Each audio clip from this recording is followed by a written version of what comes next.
Welcome to the Banker Lamp. Please enjoy the video. You begin by cutting frictionless access. Set a 30 to 45-minute daily limit now and enforce it with your phone's timer.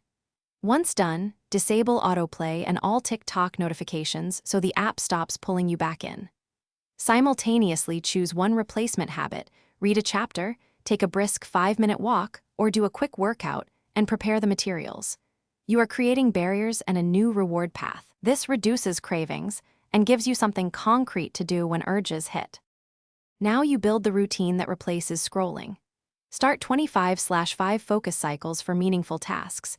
During breaks, avoid the app unless it's your scheduled slot.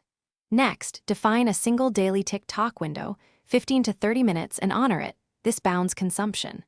Also record each urge with time, trigger, and craving level 1 to 10 so you spot patterns. These steps retrain your brain by pairing restraint with predictable rewards. And by making cravings visible, you weaken automatics. Finish by locking in maintenance habits that keep gains. Each week, review your timer, scheduled slot, and the replacement activity and tweak them for realism.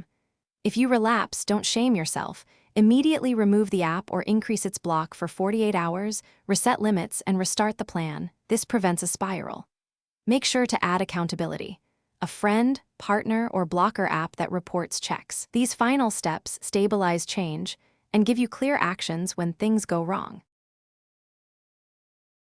Thanks for watching. If this was helpful, leave a like and consider subscribing. See you next time.